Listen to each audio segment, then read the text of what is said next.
Good evening, everyone. Now, in this session, we have an eminent expert from Magna, Mr. Avinash Kishore. Mr. Avinash Kishore received his BE degree in electrical engineering from NIT Patna and MTech degree in power electronics from NSIT. Additionally, he completed his Executive General Management program from IIM Bangalore in 2021. He has 20 years of experience as leader and currently working as senior manager in inverter engineering at Magna earlier. He worked with TCS and engaged with JLR project. Previously, he was employed at Revolts Motor as general manager. Previously, he held the position of associate director hardware while working at Ola Electric Mobility Private Limited. He was in this position for 5 months. Before this, he was in position of function manager electrical hardware while working at Baxter International. He was in the position of 2 years. Before this, he held the position of engineering manager electrification while working at General Motors Company for 14 months.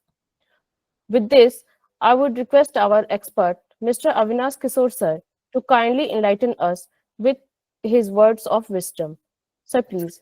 Sure. Thank you, Archana, and thanks everyone for my introduction. So, just quickly, I'm right now presently associated with Magna Powertrain, and my whole experience is with electric vehicle.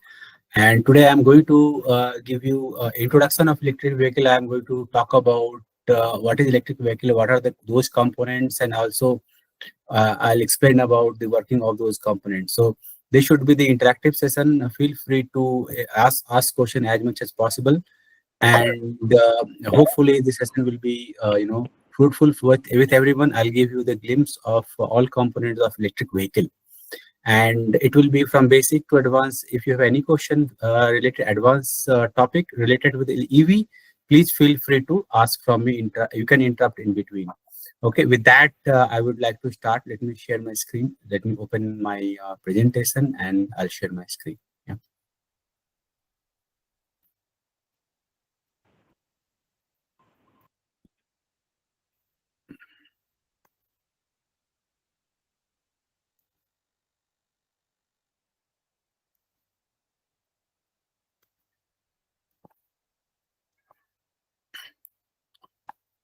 Okay, hope you see my screen. Yeah, okay.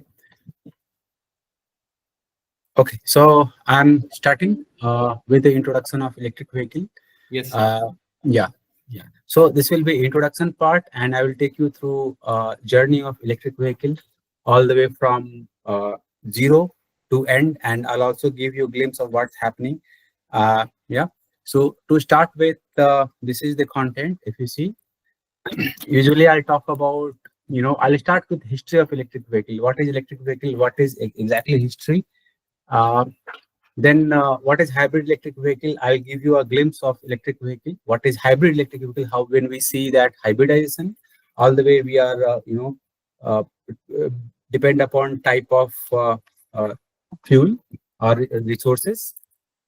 Then I'll give you important electric vehicle architecture. What are the components connected in electric architecture? Electric vehicle major EV components and working. We'll give you a very short overview of a motor controller, battery management system, electric vehicle, motors, transmissions, and we'll talk about a bit of low voltage subsystems, communications, what is ABS, ADAS, what are the load networkings, what are the role of these things in electric vehicle. Uh, Electric vehicle won't be complete if you don't talk about the charging infrastructure. That is a bottleneck right now globally for EV to make it success. And then a little bit of talk about the V2X connectivity. So the 1.5 hour of sessions, I have tried to incorporate as much information as possible. Like I said, feel free to ask me question, interrupt me in between, and this will be very good interactive and fruitful session. I hope so. So with that, let's start. Like I said, electric vehicle, it is not new. right now, if you see, the trends are going on for the electric vehicle. But electric vehicle, what we see now from last 10 to 20 years, suddenly in the whole global world, the EV revolution has been started. But the electric vehicle was not new. It was invented before IC engine. So if you see that vehicle was invented, and before vehicle, electric vehicle was invented before IC engine. First electric vehicle was invented by Thomas Parker in 1884. If you see the picture here, this was the first electric car in 1884. After that, early 90s, the century, early 20th century, the popularity has been increased, where major companies are Ford and Detroit. So these two companies, they have started building the electric vehicle. They have produced and they are started selling, and that was quite a good era for the electric vehicle before IC engine was invented and popularity and also globally accepted, where which electric vehicle was killed. Okay, so of course electric vehicle was popular. It was quieter, cleaner. uh, you know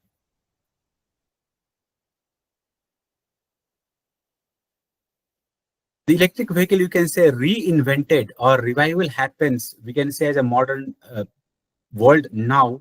That is after 1990s, right? Because when IC engines were widely accepted at that time, electric vehicle were killed, and after 30s or 40s, there were no electric vehicle in the market. However, revolution of much popular semiconductor devices, especially during 1980s, when IGBTs, MOSFETs were invented and become popular to use as a commercial and products. The electric vehicle were reinvented because multiple challenges were happening in the electric vehicle earlier that can be taken uh, into account. So when we say history and revival from 1990s to 2000, mostly technological advancement, when I say. So this is uh, introduction of nickel metal hybrid batteries and later lithium ion batteries. So right now lithium ion batteries are very popular because of really high energy densities.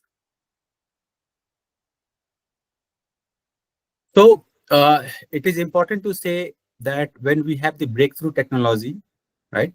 Uh, it is important to understand when we say first true battery was invented, it was not even a recent batteries also invented, almost 200 years before. First battery invented by Alessandro Volta, right?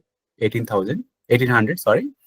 And later, as a revolutions, right now what we see as a high density battery started with the nickel metal hydride batteries, and right now more popular is the lithium ion batteries.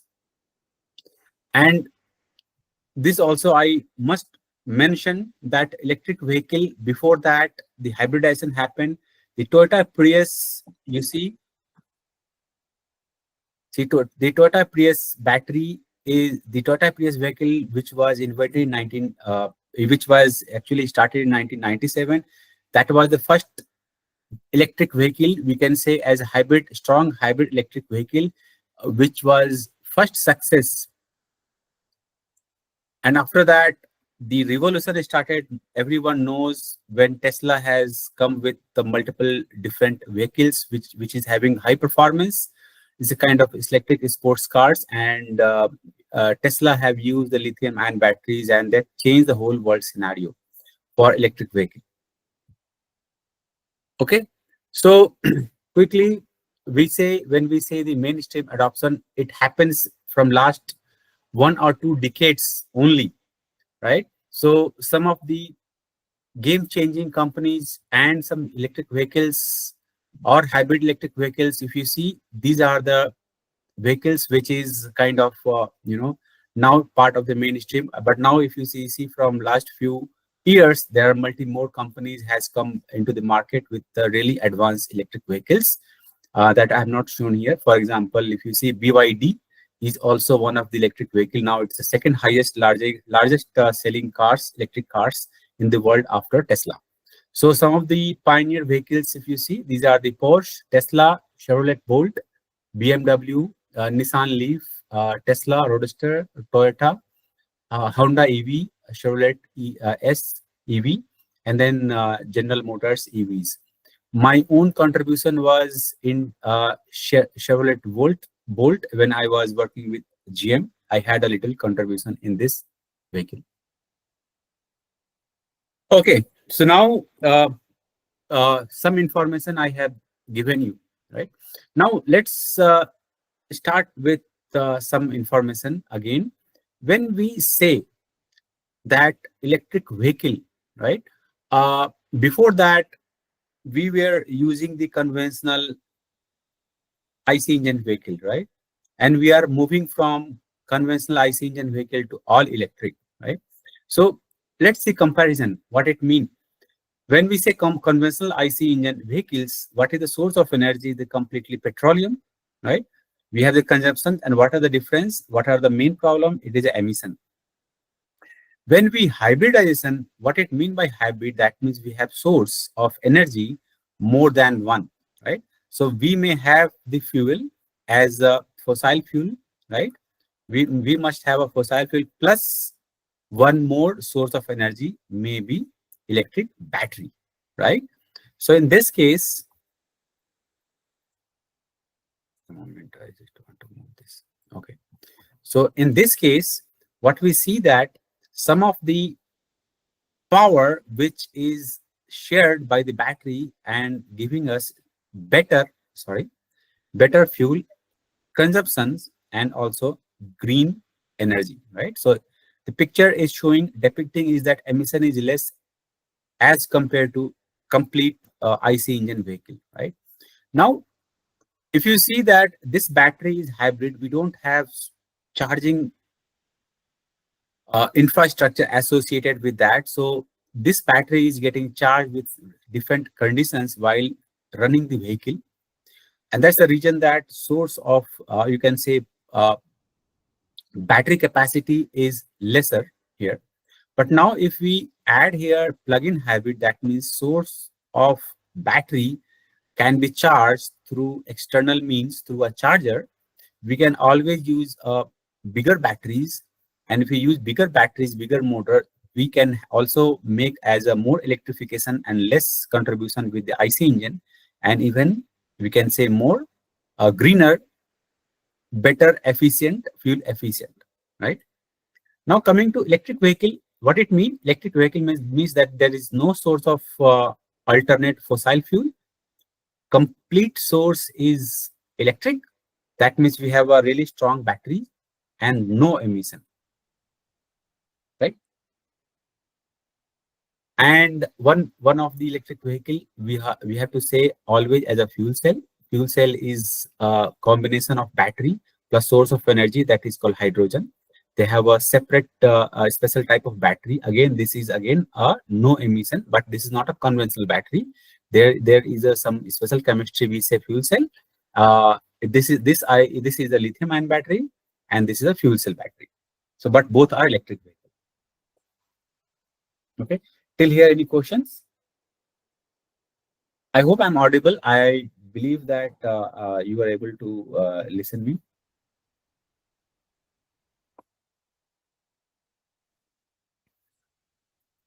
Okay. Maybe if anyone can talk. I'm not able to see the. Yes, sir. You are audible, sir. Okay, fine. So in between, if you have any questions, you can stop me. Like I said, you can interrupt me. So let's move on. So before coming to electric vehicle, little bit, I want to talk about the hybrid vehicle. Like I said, we start with the conventional vehicle, right? And then we'll go complete to full hybrid electric vehicle and plug-in electric vehicle, where in IC engine, we have in the conventional vehicle, we have IC engine, and electric vehicle, we have electric motor as a source of power, right? So as we go, we have a multiple different level of categorization of hybrid electric vehicle. We say micro hybrid, then we say medium hybrid, then full hybrid and plug-in hybrid. You see, plug-in hybrid, we are having more power. That means electric motor what we are using in for plug-in hybrid will have more power, and for micro hybrid it is less power, right? Now you can ask the question, what may be the power rating? So it depends upon various conditions of that we can talk about on the later stage. Some examples for micro hybrid, it is BMW start stop. Medium hybrid is Citroen C4 HDI. This is just an example. There are many.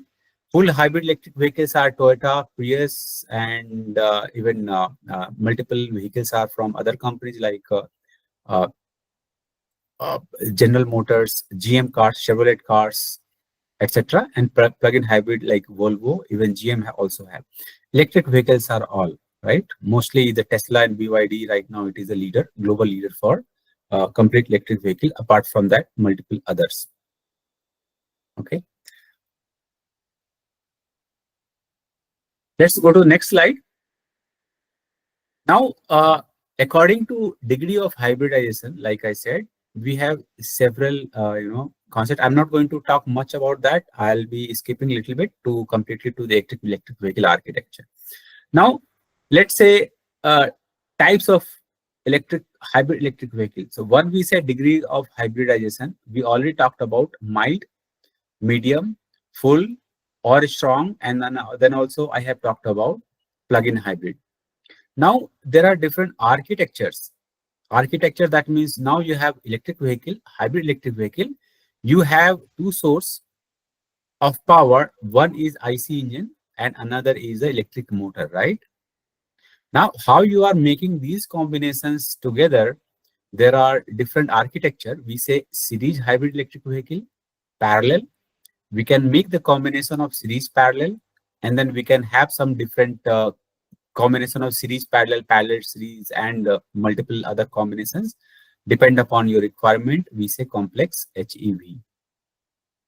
Apart from that, as a global practice, we can have a different position of motors. So depend upon different position motors, P0, P1, P2, P3, and P4. This is the global practice. And for complete electric vehicle, also we can have one motor or two motors or more than two motors, right? So if you see electric vehicle, you may have seen the two-wheelers, like we have Ola, Ather, and multiple others. Then you see the four-wheelers, right? Two-wheelers mostly you see one motor, and four-wheelers if you see either two motor or one motor, both depend upon the capacity and the it's a it's like energy range and definitely the capacity. That means it's power rating, right? So let's see little bit of types of hybrid. I'll just go through quickly. In between, like I said, if you have any questions or queries, you can stop me. If it is going too much above your head, you can always stop me. I can answer your questions. Now, when I'm talking about mild hybrid, and if you recall correctly, we have a small motor. Let me go back here. If I say mild hybrid or micro hybrid, we have a small motor. But what we are going to do with the motor, right? With a small motor, what exactly we do? Basically, we can use a small motor and certain operating conditions we use. Mostly it is a start-stop, right? We do start-stop. That means, let's say your vehicle is stopped, the IC engine will be completely stopped, and when you're starting your vehicle or you are accelerating your vehicle from speed 0 to certain speed, initially the electric motor will come into the picture, and with that you save sufficient significant amount of fuel, right? Because while starting you need more power. When from starting and accelerating, you need more power. With this configuration, we can have a saving of 5 to 10% of fuel. With a small hybridization, we can always save a fuel of 5 to 10%. In Indian car, Maruti Ciaz have a 48-volt system. This motor can range up to 10 kilowatt, up to torque of 50 Newton meter. Now, if we start a little bit higher, we can have more, idle start stop.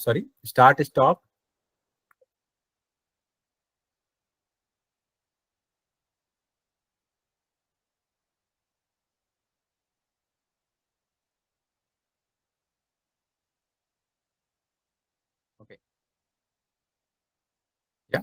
Then medium hybrid, we have a little higher capacity motor.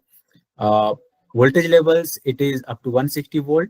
This may save 15 to 20% of fuel. Apart from that, idle start stop, it can have regen and little bit of drive mode as well. Because it is having higher voltage, you need to have a bigger motor up to 20 kilowatt with higher torque capacity up to 100 or 105 Newton meter. When we talk about a strong or full hybrid, it's not only idle start to stop until certain miles or kilometers it can propel your vehicles. For that, it needed a higher power motor. For higher power motor, DC level voltage should be high. It may be 200 up to 800 volt DC motor. With that, it can save fuel of 30 to 50%. The example is Toyota Prius. This is the first hybrid, strong hybrid electric vehicle, which was launched during 90s, and one of the successful vehicle globally. And apart from that, there are many others. Okay. Now, quickly, I'll go through series type of vehicle, type of hybridization like series, parallel, and series parallel. Till now, any questions, anyone? Uh, any questions till now? No questions? Yeah. If you have any questions, please ask me. I think someone is raising hand.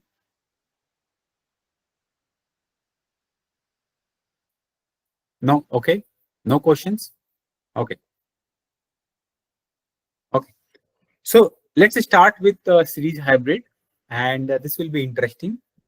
Now, I believe many of you are from electric engineering background or electronics or maybe mechanical, right? So now you understand what is motor and what is generator. So now if you see series hybrid, it looks like that.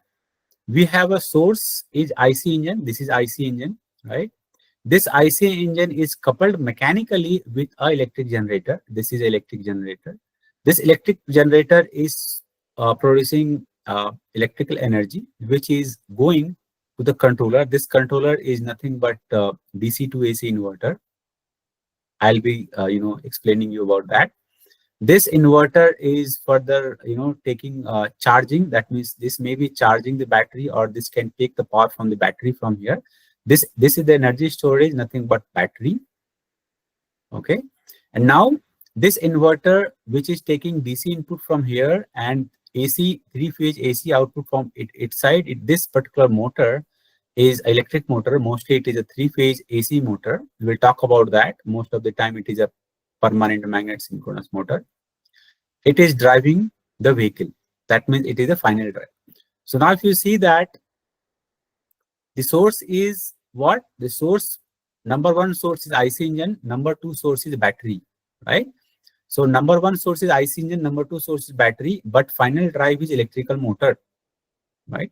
So why it is series? Because IC engine is not coupled directly to the electric vehicle. IC engine is coupled with the generator.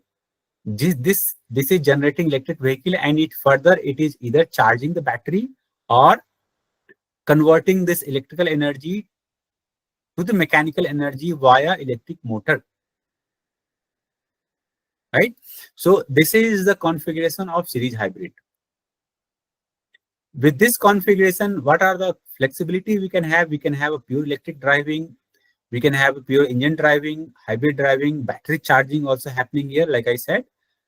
Engine driving while battery charging, regenerative braking, hybrid battery charge. So there are multiple advantages can happen during the series hybrid. Now coming to parallel hybrid, in parallel hybrid, what happened that both fuel and battery can contribute power, final power to the wheels, right? Now you see that how it is possible, because let's say electric motor, what happening? This is taking DC to AC, right? And this is coupled with the transmission. This is coupled with the transmission AC motor, right? Similarly, fuel is directly with the engine is coupled with the transmission. So the transmission is taking mechanical input from the engine as well as electric motor, and that's the reason it is parallel, right?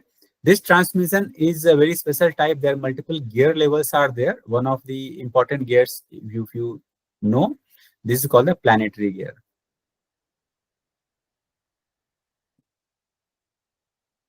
So transmission and the gear, with the gear system, the power can be splitted, combined, and given to the wheels in control manner, right? So with this, what are the things can happen? It may be pure electric vehicle, pure engine, hybrid, battery charging can happen, engine driving and battery charging, regenerative braking, and hybrid battery charging. So these things can happen, right? So one example I'm showing you, one picture I have taken, right? So you can see that battery power, that means battery source of energy is DC. This is going to inverter. This inverter is converting from DC to AC. This AC is going in control manner to the motor. Now, motor is generating power, right? It's a mechanical power. On the other side, the IC engine, which is connected through a gearbox, it is directly coupled to the gearbox. This is the gearbox here. And hence you see that this gearbox is the transmission. It is taking mechanical input from the IC engine as well as electric motor. And finally, it is propelling the vehicle, propelling the wheel in this manner. Okay. Then third is that you can make a combination of series and parallel, depend upon your own need, and make power split. And this type of configuration is called a series parallel or parallel series, right? Let's skip this. Now coming to the main topic. Before starting the electric vehicle architecture, I'll ask the question, any questions from any of you before I move to electric vehicle? And this is going to be interesting, yeah? Any questions by anyone till now?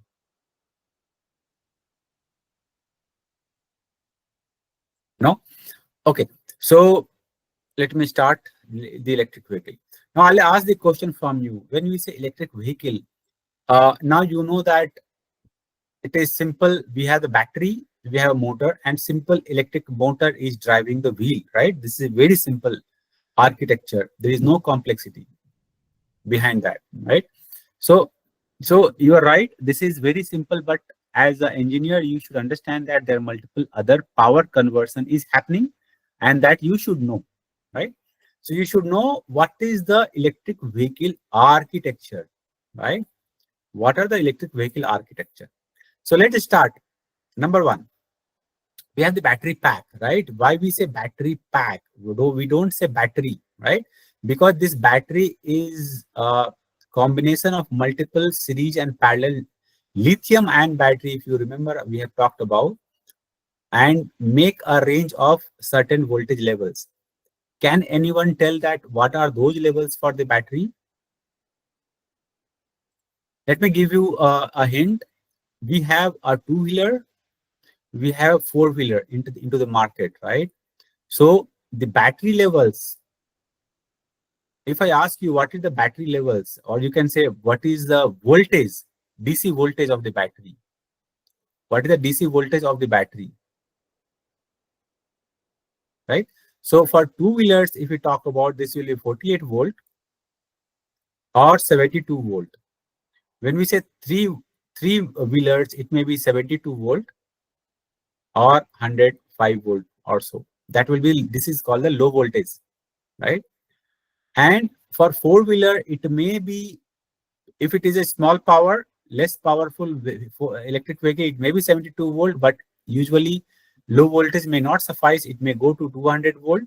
It may go to 400 volt. For now, if you see all powerful vehicles, Tesla, etc., which is having the really bigger size batteries, they may go up to 800 volt or up to 1000 volt as well, right? So these are the DC voltages. I hope you understand what is a DC voltage and what is AC voltage, right? Everyone understand what is DC voltage and what is AC voltage? Okay, so let's talk about, we have a battery pack, and because this picture I have taken, you may see this picture through internet. I have taken from internet only. So let's talk about, let's say we have a high voltage of 800 plus minus, right? We have high voltage of 800 plus minus. Okay, so what you see here, these are the DC voltage, right? These are the DC voltage. We have an electric machine.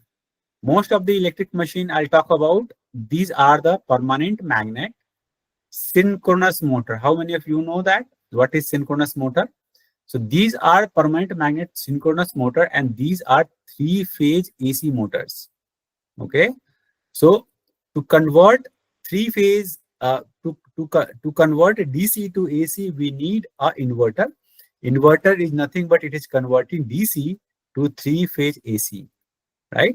But it's not like simple conversion. If you see, we have these three lines. We can say L1, L2, L3, or U, V, W, whatever you nomenclature, make the nomenclature.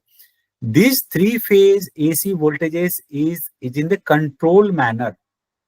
Control manner means if I ask you, what is the AC voltage, specification at your households, you may tell ki, okay, sir, in my house we have 200 volt RMS and 50 volt, 50 hertz frequency, right? This is the how you say, right?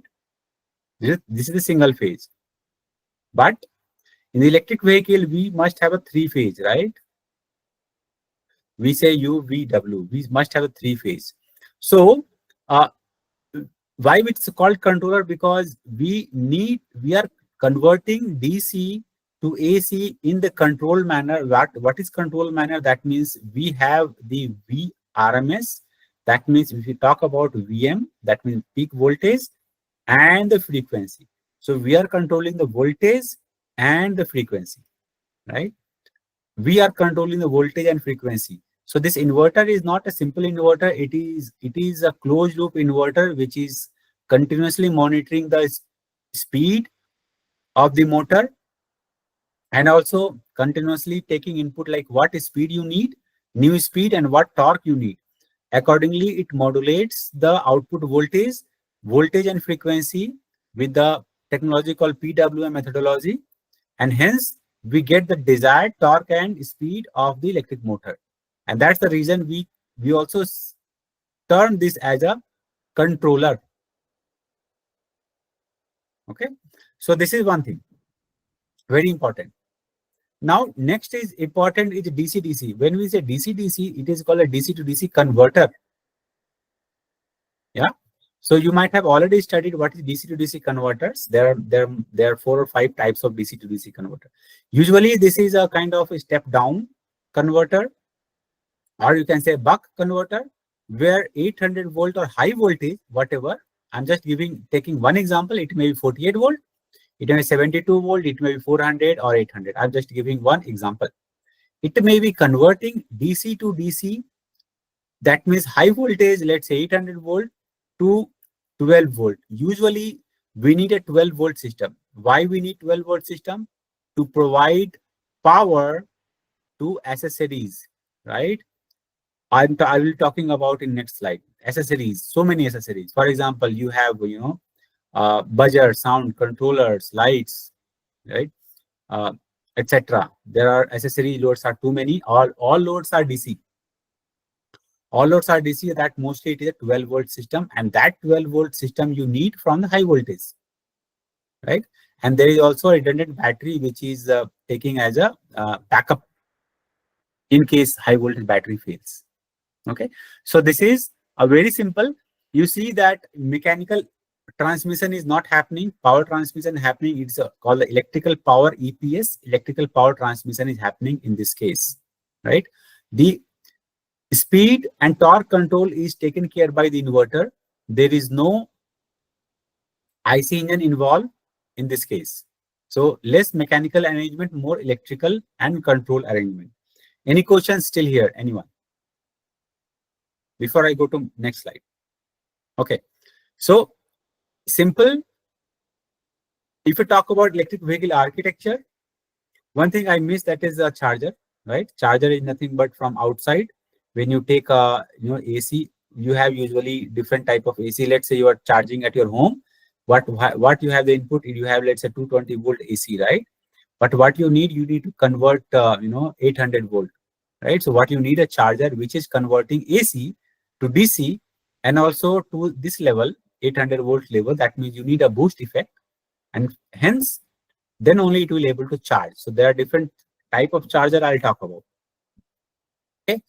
Now let's start simple electric vehicle architecture. I talked about the battery charger, which is flowing the electric vehicle, electrical power to the battery. We have the controller. I talked about controller. This is a DC.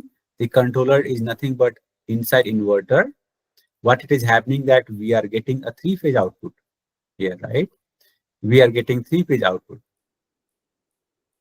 So we can say UVW to the AC motor. These are three-phase AC motor. What happened that, like I said, whenever you are pressing the throttle, right? That means, let's say you are driving two-wheeler. You need to start, or you are commanding your electric vehicle that you need to reach the speed from 10 kmph to 20 kmph, right? That's how you accelerate. Throttle means you are accelerating. What internally it is happening that you are giving command to controller that now you need to increase the motor speed from, let's say, 1000 rpm to 2000 rpm. Okay. So what will happen that the moment you give the command to the controller, what will do? It will start making the control action and start doing the V voltage and frequency control. Usually we say V by F control, and hence it modulates the frequency and the voltage magnitude depend upon, so that it can reach your desired speed demand, right? And accordingly you also need a torque demand, right? That means, let's say you are accelerating the vehicle, that means you need more torque, and controller will sense the torque, and accordingly it will modulate, and motor will generate the desired torque and desired speed. Okay. I'll just give you a very brief architecture of the electric vehicle, right? Now you understand there are two level of voltages, right? What are the two level of voltages? Number one is the high voltage. Number two is a low voltage, right? There are two level of voltage now. Let's say we have a high voltage of 48 volt, 72 volt, or 800 volt. This is just for representation purpose, right? This is your battery pack. If you remember, I talked about battery pack. I did not say battery. We say battery pack.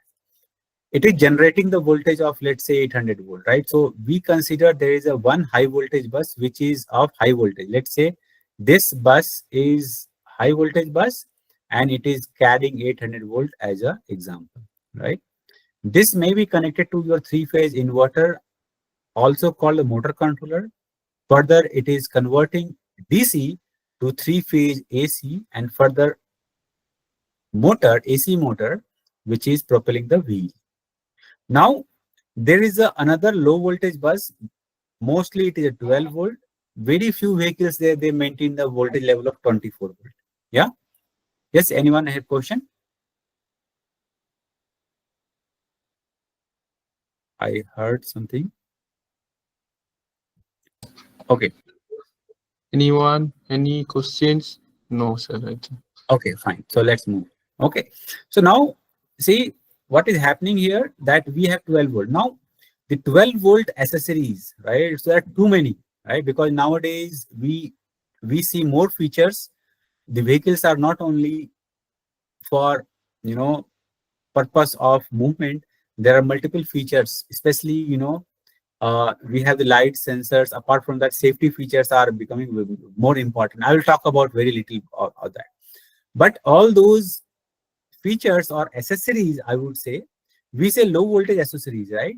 And these all are 12 volt. And this 12-volt power, it is coming from the high voltage battery only, correct? And how we get, let's say this 800 volt, we need a DC to DC converter, popularly known as buck converter, but that is also in controlled manner. We also have a battery, which is auxiliary battery. This is, we can say, redundant. In case some high voltage battery disconnect happening, low voltage battery is continuing power to limited accessories, mostly for the controllers, and some sensors, and some communication. So if you see what may be the loads, maybe headlight, immobilizer. Uh, Please ask the question. If you see some new words or new terminology, you can ask the question. I will explain you. You should be understanding each and every components. We have the wiper blades, CAN system, horn, limb, blower, roof, power steering, infotainment, ABS, vehicle controllers, power buzzers, BMS, battery management system, vehicle parking assistance, etc., etc. Right? So there are too many. I will be giving you glimpse of some of the important controllers here, right? So all it needs a low voltage system. There are third, third bus, I would say, right? What are third bus? The third bus is the communication bus.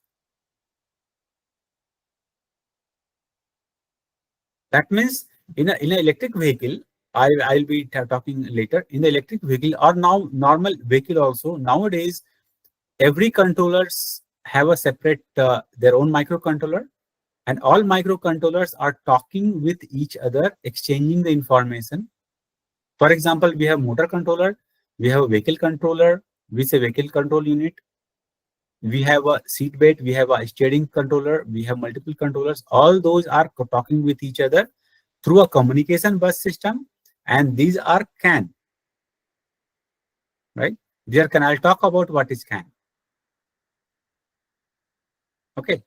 So quickly, I'll talk about for electric vehicle. Now you understand what is electric vehicle. Depend upon different position of the electric motor, we can say single motor layout of EV. Where do you see one motor, which is there anything? Okay. No, sir. Okay. So depend upon electric motor. So we say let's say one motor which is driving. So this is called the single motor system. Very simple, cost optimized, but because it is one motor, it may have a limited performance. Then we have a two motor layout. Let's say we have a two electric motors in the vehicle. This may use for the all-wheel drive. That means one motor, it may control the front wheel, and another motor, it may control the rear wheel, and we can have the all-wheel drive. It may be enhanced performance, improved control, more power, but of course, increased complexity and cost, right? Then we have a distributed layout is nothing but, there is no gear system. Just let me just give you one thing. See, electric motor is connected to the gear train, then differential unit, and differential unit power is split through the rear wheel or front wheel to the both wheels. But if you talk about distributed motor, there is no differential gear. The electrical motor is directly connected to the wheels, right? So this is one configuration. It may have all four motors. That means all four motors can be connected to the four wheels. For your information, mostly for high-end vehicles, there are two motors is used. For low-end electric vehicles, one motor are used. The distributed motor vehicles are not in common practice because of very high level of complexity. Okay. Till now, any questions? Then I'll go to explain about multiple components of electric vehicle. No, sir. You can Yeah. move forward. Okay. So now let's move forward. Now you see that I'm talking about the electrical drive system. Many of you have heard about the power electronics, right? So if we talk about the electrical drive system, we have the controller where I've talked about. This is the inverter. We have power converter, which is you can say we can have a DC to DC, okay, through the battery, electrical motor transmission system, right? Now we have the energy source, that means battery. Battery comes with a energy management system. This is called the BMS. You should know what is BMS. I have put 1 or 2 slides to explain you about BMS, battery management system, and why it is important and what is the application for that. Okay, let's move forward. Talking about first battery management system, right? Please listen carefully. In short, I will be talking about, sorry. Okay. I'll be talking about the battery management system, right? If I ask you, now you are hearing that, let's say I have 800-volt battery or I am having 400-volt battery, right? So this is not as simple as that. That means battery or battery pack doesn't give power or voltage level of 400-volt all the time, right? So you may be asking, sir, what do you mean that? If it is 400-volt, it should give 400-volt all the time. Answer is no, it is not like that, right? To show you, I'll be showing you this particular picture. Just a moment, I wanted to zoom this. Uh, okay, I hope you see this particular picture here. Now, the electric battery, or you can say battery management system, the characteristics of the battery is there are 3 components. One is that voltage levels, we say VDC, right? So if you see carefully this particular characteristics, what I'm seeing that this is a charge characteristics. That means this is charge voltage. This is the 4 volt. Okay. So when this is not charged and this is fully charged. So second thing is when we say charging status, this is called the SOC. SOC is nothing but state of charge. Okay. So the problem here is that when state of charge is less, the voltage level, what I'm telling you, let's say 4 volt here, right? Let's say 4 volt. When, let me put one example here. Let's say the voltage is less, so this is not a complete 4 volt, it will be less than 4 volt. Let's say 3.6 volt. Okay. As you increase the charging, the voltage is keep increasing, and as you reach to, let's say, 80% of SOC, this is reaching to nearly to 4 volt. Okay. So what you understand here, that let's say when we have SOC of 100%, then voltage level will be, let's say 4 volt, and let's say we have a 800 volt. That means we have a series of 200 batteries. That means we have, let's say, multiply this 200, that means 800 volt, right? But let's say you have a SOC of 30%. That means your each cell may have 3.6 volt. Then overall voltage will be how much? 720 volt. Correct? So now you see that 800 volt and 720 volt for the same battery depend upon what is the state of charge. You see the complexity, correct? So we need to maintain the battery, and we also need a battery management system. This is one complexity. Now, the moment battery charge or discharge, same characteristics follow, correct? But now, if battery discharge more than, let's say, 90% or 85%, it cannot be taken the same amount of current because of various other reasons, because of battery safety, right? So it need to be properly managed, it need to be controlled when it is discharged more than 80% or 90%. Same with the charge, right? So while doing so, more charge or more discharge, battery pack also sees the temperature, that means heating. Okay, if it is more heated, the battery performance may change. So what you see, batteries are not straightforward because we are dealing with the high power batteries. These batteries, do you know what these batteries, what is the power rating? It may be 100 kilowatt hour. When you say 800 volt or 400 volt, it may go to some 50 or more than 50, 100 amp power. And power, that means battery can give you 100 amps in 1 hour. That is the battery capacity. So the complexity happen that one thing I said, state of charge, another is state of health, correct? One more important is the balancing of the cells. Now you see one more thing important. You may ask, what is balancing of the cells? Let me talk about that in next slide. I told you that these are not a battery, these are battery packs. When we are talking about 800 volt, we are taking a cell which is maybe parallel, combination of series and parallel, and becoming a 800 volt, right? So it may happen that some battery may be damaged or may be not balanced. Not balanced means that, let's say we have a two batteries, it is in parallel, right? I'm just giving you one example.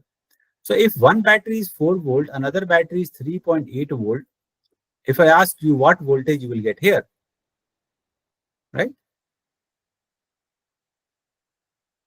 Similarly, so this complexity may happen charge and discharge. So why we need to balance the cell? Reason is that, let's say you have this battery pack, right? And if one of the cell get damaged, because this battery pack is very difficult to repair because it's completely sealed. Internally, if one battery cell, a small one cell out of 200 cell, one cell is damaged, it may create a bigger problem. It may be damaged because of overheating, and overheating may happen because if it is unbalanced, right? So it is very important that the battery management should take care of the cell balancing, take care of health, take care of charge, take care of temperature, etc. Okay. Any question for the battery management system?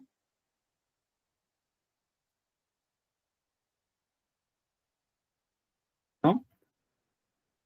So to summarize, the battery management system, it monitors the battery continuously. It provides the protection of the battery. That means if it is, unbalanced, it's going to balance the cells. There are multiple ways to balance the cells.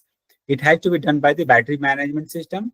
It continuously estimates the battery operational states, what is SOC of the battery, what are the temperature, what are the state of health, what are the voltage levels of the batteries, continuously optimizing the battery performance, and it is continuously communicating to the motor controller. That means when it's external device, it continuously talk with the motor controller. Okay. Any questions here? No?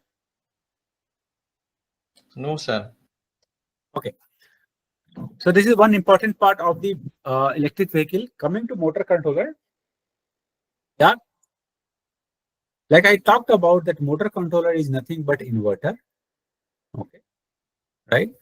And I have talked about what inverter do. Inverter is converting DC to AC, right? What inverter do? Inverter is converting DC to AC, right?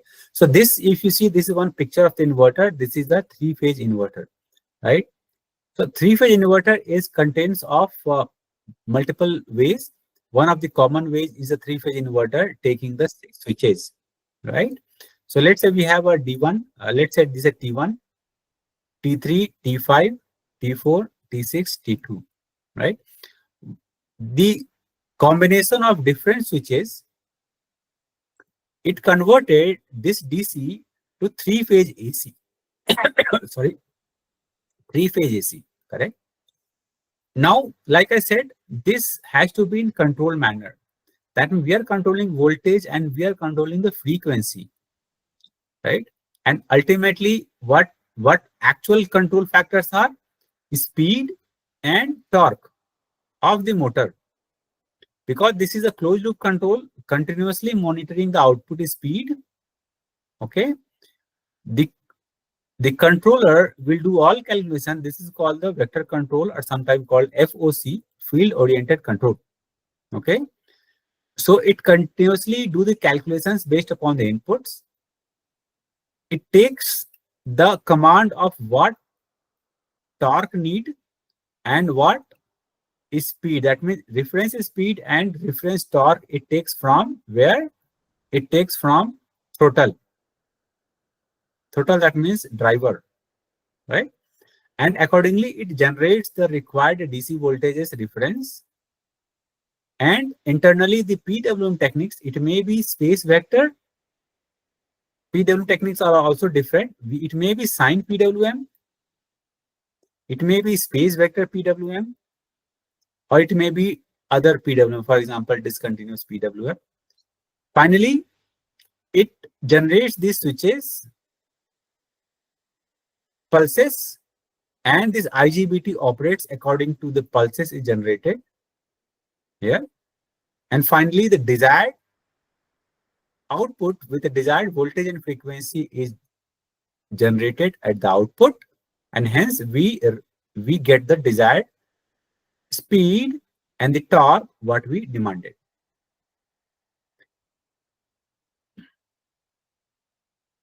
Yeah.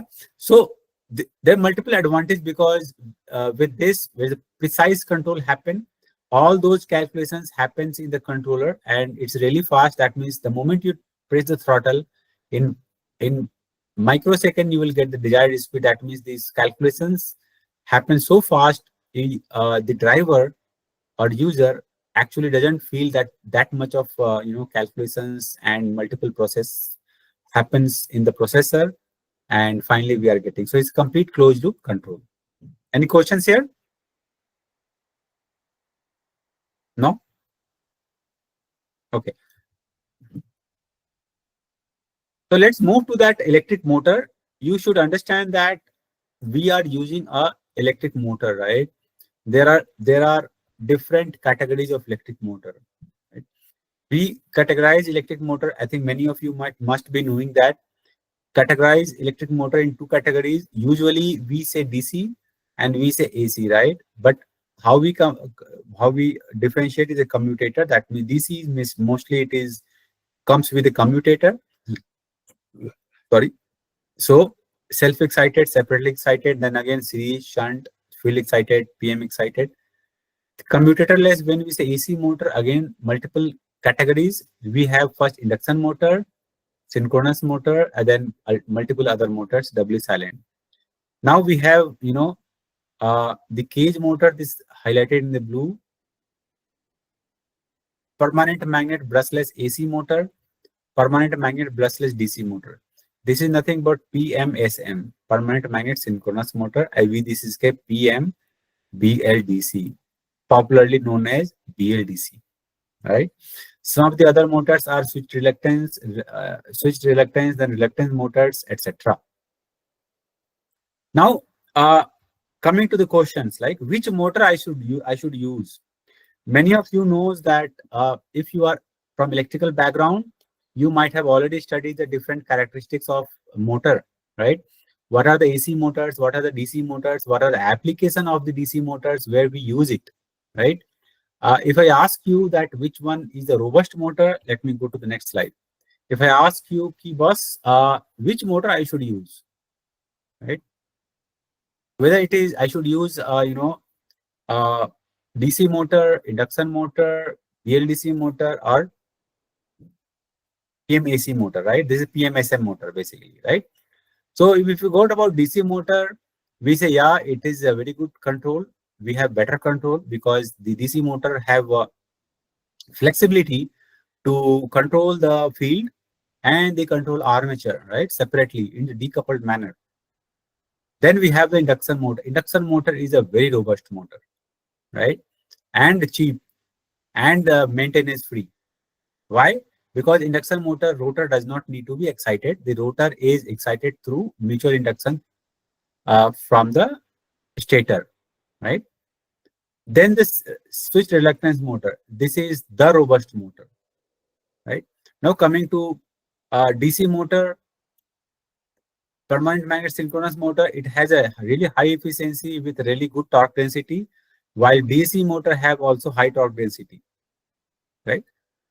So now which one you are going to use, right? So you need to have, see, if DC motor, you need maintenance, and it is also having a low power density. Induction motor is less efficient. That means even less power density. Switch reluctance motor is noisy. Induction motor is expensive. BLDC is expensive, right? So this is the bottleneck. So now if you compare this, DC motor cannot be used because it is used as a commutator, so it need maintenance. Induction motor having low power density, less efficient. That means, let's say if you want to take 5 kilowatt induction motor, if you take 5 kilowatt synchronous motor, permanent magnet synchronous motor, the size and weight of the induction motor will be huge and cannot be used for electric vehicle. So we have only, our best option chosen is the PMSM, right? Because PMSM use the permanent magnets, it becomes expensive. But right now, we don't have option apart from that PMS. However, there are certain other electric motors are really well researched. One of the electric motors are synchronous reluctance motor, but still yet to prove. Still, PMSM is the first choice for most of the OEMs for the high power, right? And BLDC is the choice of OEMs for the low power. Okay. Any questions here for the motor classification? Any questions here? Yes, no? No, sir. Okay. So Hello. I'll just skip these types of brushless motors. I'll simply compare this PMSM and BLDC motors, right? See, it is important to know that PMSM, don't confuse, this is a PMSM motors. We say brushless AC motor and BLDC motor. If I ask you the questions, many people confuse that BLDC motor or DC motor. No, both are AC motors. Both are three-phase AC motors. Okay. The reason is that they say BLDC motor, the operation, the inventor, they try to make the AC motors operation equivalent to DC motor, so that to have a better control of speed and torque. And they named as a BLDC motor. Okay. So the one of the biggest comparison for PMSM motors while choosing the back EMF. The back EMF of the PMSM is sinusoidal, and hence the torque ripple is very low here, and hence it is very smooth torque. While in BLDC motor, the back EMF is trapezoidal here, and because of that, it is the ripple have the pulsation in nature as compared to PMSM. So tell me one question, that let's say you buy a vehicle which is having some noise inside, some vibration inside, you may not choose to buy it, right? So as a customer requirement, PMSM motor with very smooth control, very smooth torque, it is always a better choice as compared to BLDC motor. So BLDC motor is widely used for the low power, and PMSM motor is widely used for the high power. Okay. One important thing I would like to tell you about the transmission. The transmission for an electric vehicle is electric, and it follows the torque speed curve like that. It is similar as of induction motor or AC motors. If you see, till base speed, it is in the constant torque zone. After base speed, it is a constant power zone. After base speed, the torque is reduced, it is called the flux weakening zone. So to increase the speed of motor, the torque has to weaken, that means flux has to weaken to achieve higher speed, to and always to maintain the constant power. Okay. Then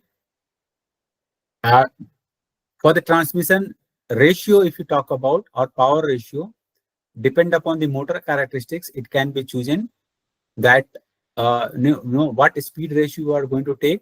That means speed ratio, it is ratio of maximum speed to the base speed, and accordingly power can be chosen. This particular graph is important. This is a efficiency curve.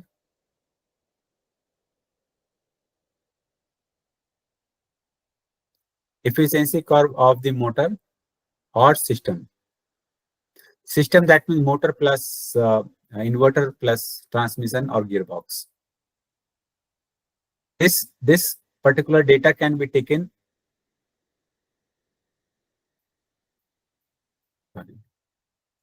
This particular data can be taken with the speed characteristic, that means experiments of the motor, where the torque versus speed efficiency curve. That means if you see that the efficiency is 90% at certain speed, let's say this is some 1400 RPM, and the torque, let's say 120 Newton meter, right? So while designing your vehicles to achieve the efficiency, maximum efficiency, the motor should be driven in the maximum efficiency zone, or depend upon your own requirement, your motor should be designed to achieve the maximum efficiency zone. For example, let's say if you use this type of motor, the maximum efficiency can be taken, this motor will be running at maximum efficiency when the motor is running at 1400 RPM with 120 Newton meter torque. Let's say if your requirement is higher torque at same speed, so efficiency, that means let's say your requirement is, let's say 300 or 320 Newton meter torque. So efficiency will be decreased from 90% to maybe 80%. Similarly, if your requirement is to having higher speed at same torque, that means again your efficiency will be dropped from 90 to 80% or 70%. So efficiency curve is very important doing analysis of electric vehicle. Till here, any questions? No? Okay. Then low voltage subsystem I have already talked about. We have only 20 minutes left, so I'll just go through quickly. Battery, I'll just skip. I have already talked about different accessory voltage loads, but what I want to show you here directly, one is the ABS, right? Anti-brake system, and telematics. Let's start with the telematics. Now all vehicles, most of the vehicles are loaded with the telematics. These telematics may have the 3 or 4 types. One is that Bluetooth, Wi-Fi, 3G, 4G, now it is 5G as well, right? So telematics are loaded directly, and it is continuously talking through the satellite to the other system. Okay. One important is ADAS system. If you know what is ADAS system, it is really good to know. Otherwise, just I'll give you a very brief glimpse. ADAS system, full form is Advanced Driving Assistance System. What it means that this is loaded with multiple features, multiple different sensors, which is helping the drivers avoid any accidents, to safeguard of vehicles, passengers, and also others. That means not only the person inside the vehicle, also this vehicle should be, safeguard of common people, which is not in part of your vehicle. So to do that, multiple things needed. So you heard of radar, lidar, multiple cameras, right? Then we have multiple sensors, monitoring system. And apart from that, very important is the multiple processings. That means image processing, etc., etc. So these sensors are completely enabled while you drive and continuously monitor any obstacle nearby or far. And accordingly, it may give indicator or buzzer, or it may take control by their own. So depend upon the multiple sensors, the ADAS levels are also defined. It defined as a level 1, level 2, level 3, level 4. You might have heard of autonomous driving, okay? Or you can say driverless car. Many of you might have heard of driverless cars, right? Many driverless cars or autonomous vehicles are on the road of American countries and European countries.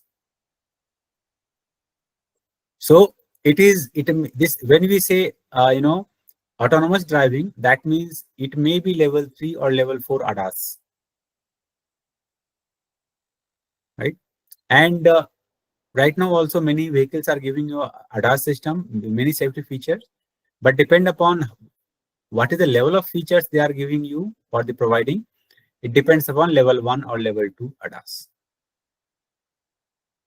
Okay.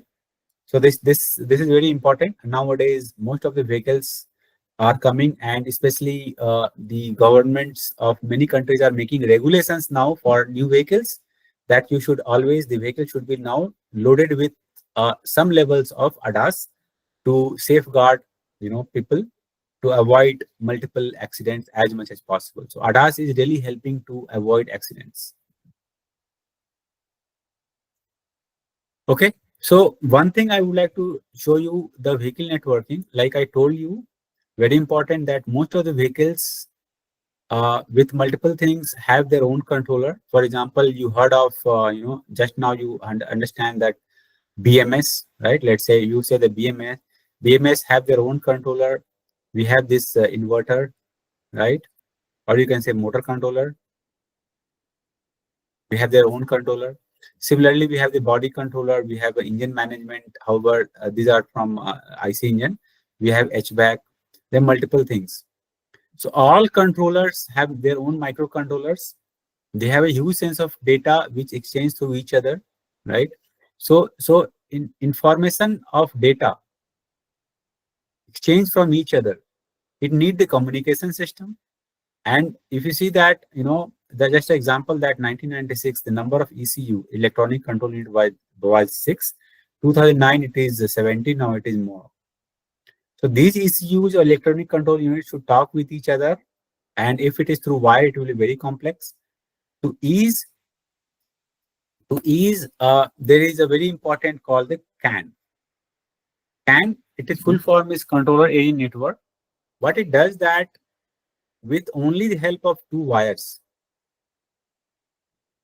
only help of two wires, it will able to communicate the huge set of data.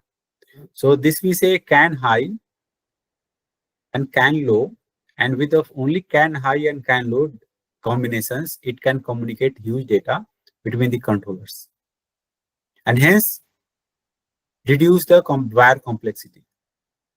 And the CAN is still proven. It started 1980s, but is still proven. Most of the vehicles, not only electric vehicles, normal vehicles itself, till now, CAN is widely used because it is really good speed. 1 Mbps data can be exchanged in very fast way.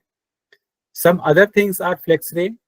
These are even higher speed, which is 10 Mbps. But if you go for multiple feature of ADAS, CAN may not sufficient. If you want to go for level 2, level 3 or driverless cars, you may need to have multiple different sensors and data processed and exchanged. So CAN may not sufficient. You have to go a little higher, and that called MOST, media oriented. This is kind of fiber optics or Ethernet. You can say Ethernet, what we use at your offices, companies, households, So Ethernet, or you can use optical fiber in the vehicle. So it is as good as possible with a speed of 100 MB, 150 Mbps. And you need that high speed if you really want to go for electric vehicle or level 3 or level 4 ADAS. Okay, so this is for that electric vehicle. I'll quickly touch upon charging infrastructure. Before going to that, any questions? We have 15 minutes left. Any questions? Anyone have any questions or queries? Any I'll queries from audience? Sir, go ahead. Okay. Okay, fine. Last 5 minutes I'll keep for question answers. You can raise your hand and ask the questions. Okay. So let me go through the charging infrastructure. Now you understand, right? Many electrical vehicle components. You know that motors, batteries, controllers, etc. But until unless you don't have charging infrastructure, it won't be success. And trust me, for two-wheelers, this is it's still okay. Your vehicle or your households may allow charging for two-wheelers because the charger for two-wheelers, what is the capacity ratings usually, do you know? Let's say talk about Ola or Ather or maybe other vehicles. The battery capacity is, if you remember, if you open their in the specification, it may be 2 kilowatt hours to 4 kilowatt hour. That is the battery capacity, right? With the 48 volt. Okay. So for that, you can go for low power charger, and your households, that means you're at house, normal plug should be able to take that load. It's not much, 4 kilowatt hour is not much capacity, right? But let's say if you go for four-wheeler, right, the battery capacity start with minimum at least 11 kilowatt hour. And if you go for high power, high-end vehicles, it may go for until 50 or 100 kilowatt hour. Okay, and there is huge for that. Your battery, the chargers, it is not 1 or 2 kilowatt of charger. You may need to have the maybe 3.2 kilowatt or even more for chargers.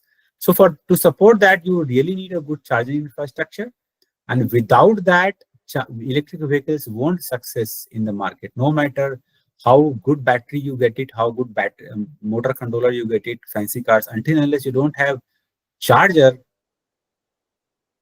or you can say, think likely if you buy a really good car, normal car, I don't have petrol stations nearby, it is of no use, right? So government is pushing for making the charging infrastructure globally, and even India, every states are coming up with really good charging infrastructure. They are trying to give the subsidies here and there, but you should understand what are the chargers and why it is complex. So now, if I ask you what is the charger, right? So let me see if I have yeah. So before going to that, I have one circuit as well. If we talk about charger, we say onboard charger. That means the complete charging setup is in the back on the vehicle. So what you have here, AC plug, right? So you are giving AC, and inside what is happening, that all conversion is happening, right? Because battery is DC, so AC to DC is happening, right? But households, these are the normal chargers. You cannot pull current beyond certain limit, right? But at charging stations, if you need to have a really fast charging, you need a charging infrastructure, and that's how it's called a DC charging. DC charging, that means from the power supply, that means from the grid, it is taking AC, but inside we have an infrastructure which is converting DC, AC to DC, and finally you take the DC and connect to the battery directly. So in that mean, you can take the more power. That means you can draw more current simultaneously. You can charge your battery even faster. Okay. So depend upon the mode of chargers, it may be divided into 4 modes. Mode 1, we said simple AC charger. Then mode 2, we can have this controlled communication. We say smart charger. That means you are continuously communicating that with the vehicle, that what is the battery status. That means what is battery SOC, right? So that once charger understand that battery is full, it stop communicating or stop charging, right? Third is that the AC with the fast charger. That means it is a high power. So here, if you see, this is a normal 220 volt. This is the high power. That means it may go little higher power. And then the important last one is the fast charger. We say mode 4. This is for fast charger. Okay. Normally, it may be up to 2 to 3 kilowatt. Fast AC charging, it may go till 7.2 to 22 kilowatt. Now, level 1 DC chargers for 48 to 72 volt, it may go till 10 kilowatt to 15 kilowatt. And level 2 DC charging, it may go to 1000 volt, it may go to 30 kilowatt to 150 kilowatt. So, at house, you can go for normal charging at house, in households. But fast AC charging, you cannot go do it at house. What you need some separate charging infrastructure, right? Special arrangement. And level 2 DC charging, even it is make a even better arrangements. It cannot be done simply, right? Yeah. So simply, I talk about we have 9 minutes left. So I may be skipping this particular slide, charging architecture. I'll just go this different sockets. You understand that there are two type of connectors. One is that type 1 and another is type 2, right? So if you see here, AC, single or 3-phase, we have L1, L2, L3. That means 3 phases with the neutral and protective earth. P is protective earth. CP and PP is for communication. One is the proximity pilot and CP is controller. Proximity pilot, that means, let's say your vehicle start moving.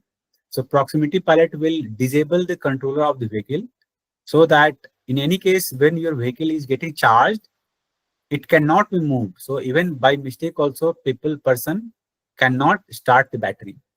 That's how the proximity pilot is there, because it may be better, right?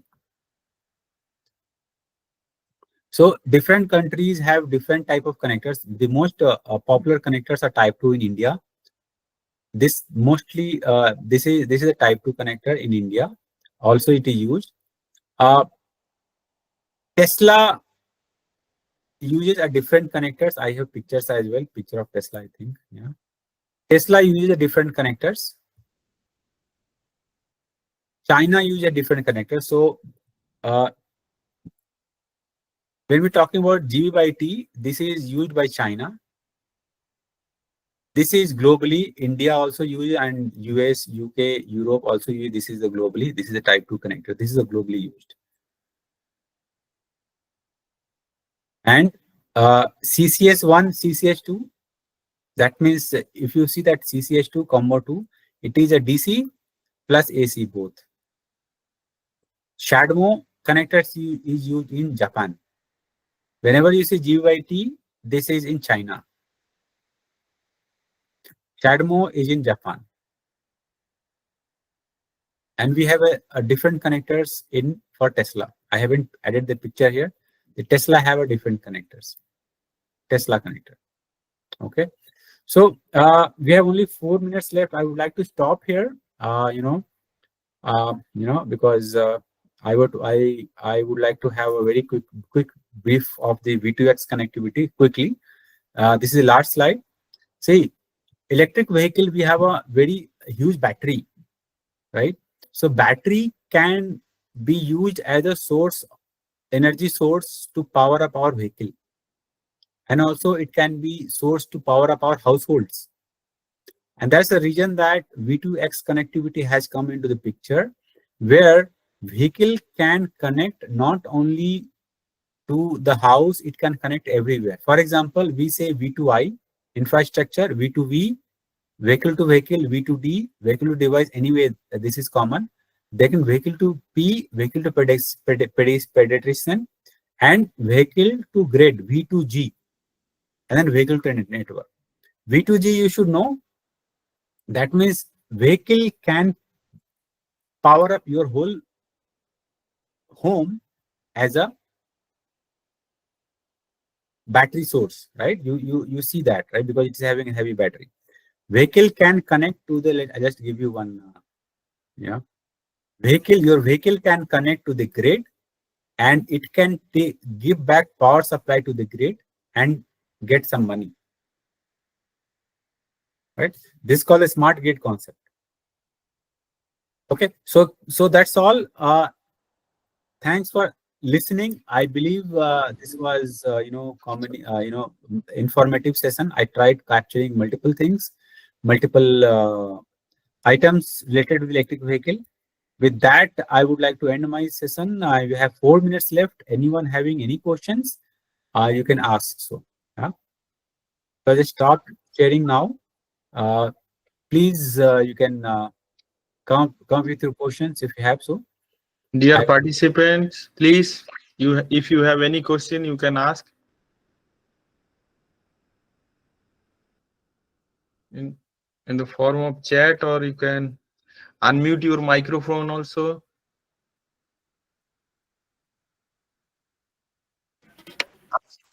Any queries? Hello, good evening, sir. Yes, yes, Sir, I just, when I was going through that ECU communication protocol status scan, so sir, physical layer involved for that communication is SAE J1939 or some other physical layer is involved?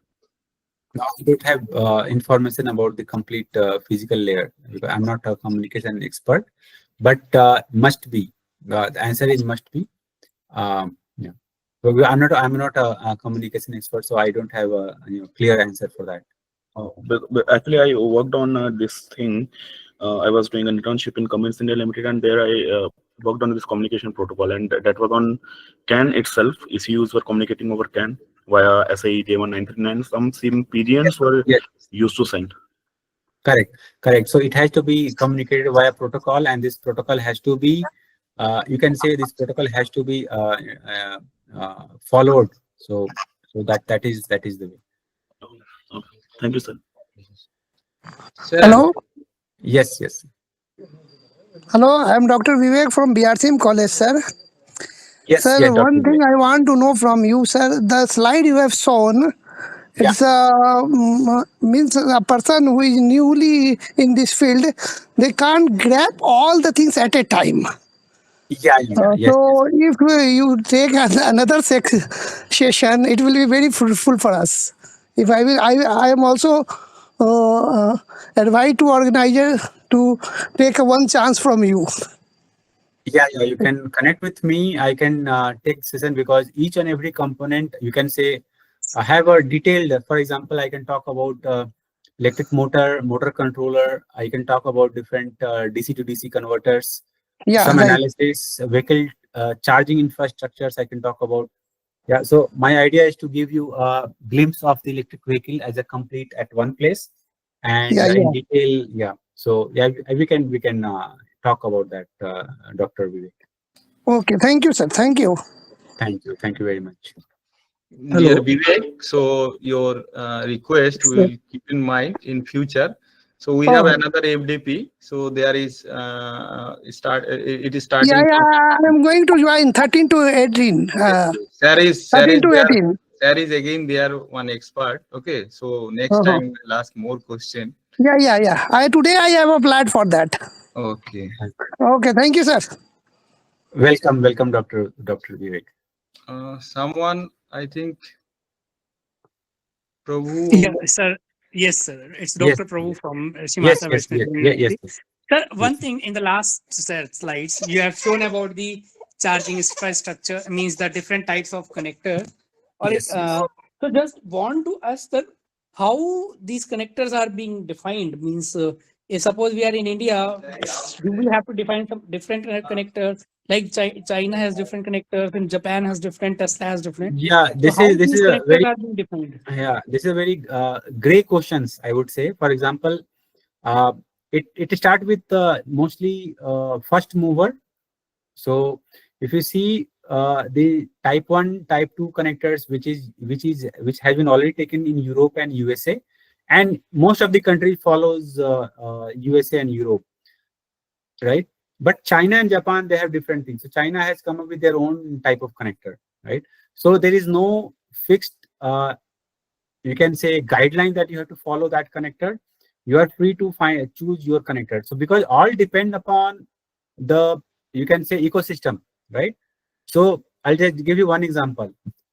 Tesla always goes by their own way. They don't really believe on the ecosystem. They said, okay, I'll do my own, ground rule.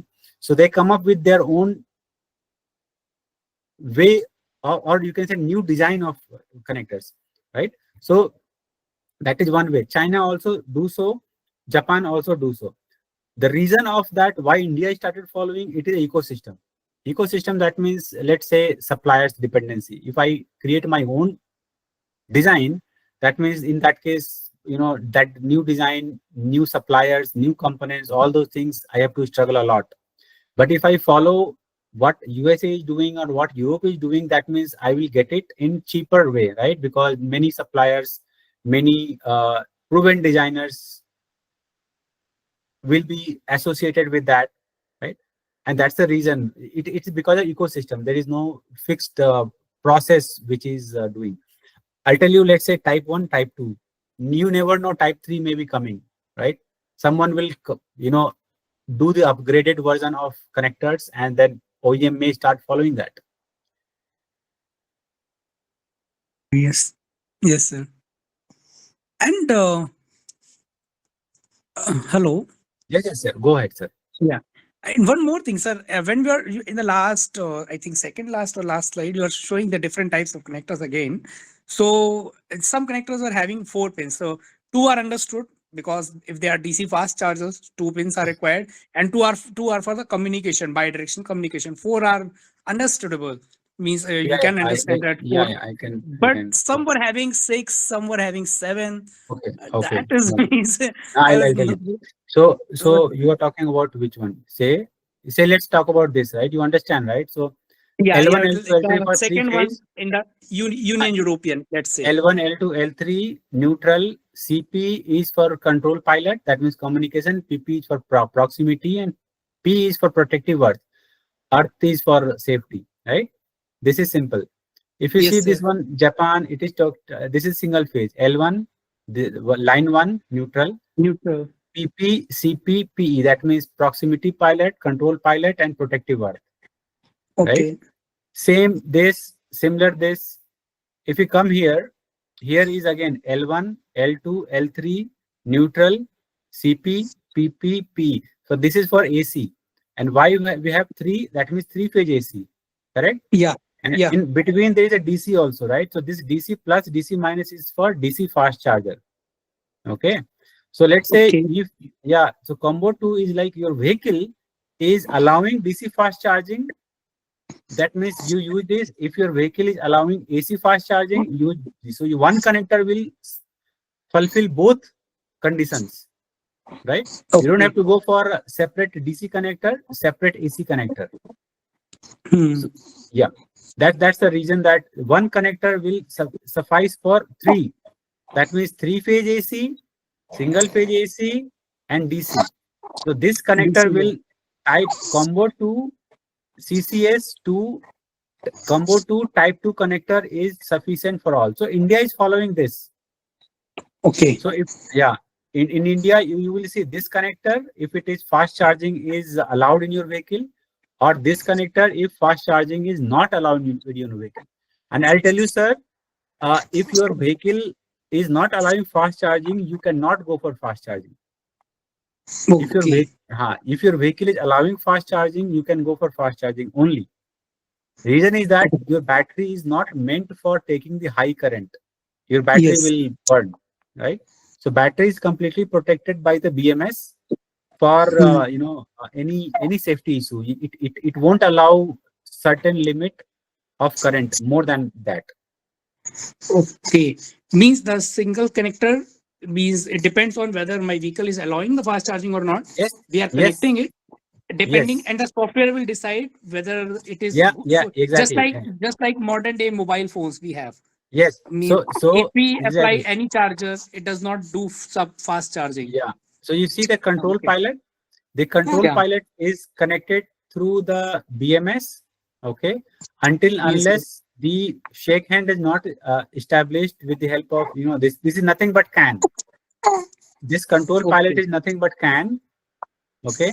And shake Yes. hand happen between the BMS, and then they're continuously talking. So Okay. BMS is allowing, the moment BMS sees some problem here, something error, maybe temperature or current, all those things. So BMS will disconnect. Okay. Okay, sir. Understood that now. Yeah. Thank you. Welcome, sir. Any more questions? I think there are some questions, Dr. P.N. Rajanarayanan. What are the key tests conducted for EV batteries reliability? So, see, there are a list of tests. I don't remember exactly, but to understand the complete list of tests, I recommend you to go to that ARAI website, and you will get uh, everything. AIS 004, AIS 038. AIS 038, right? AIS 004, AIS, just I'm trying to recall. Yeah.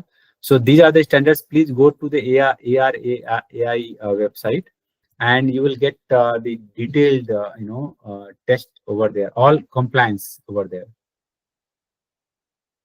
For example, battery, I know there are some kind of mechanical test, impact test, sensor test, performance. There are multiple level of tests are there. Sir, some questions like Swati. Yeah, Swati. if you use the IC 600 company protocol company, no, ma'am, I don't have answer for this because I'm not a communication expert. So I don't have answer for this. I'm so sorry for that. Before that, Dr. P. Usha Rani. Sir, 4 motor is used in which type application? Okay. So that, like I said, 4-motor vehicles is only prototype. There is not much in commercial usage. Mostly 2-motor vehicles are popular everywhere. Mostly these 4 motors are for, you can say, as a concept car. I don't see 4 motors vehicle uh, as a car or as a heavy vehicles truck anywhere. I don't remember. It may be maybe very few.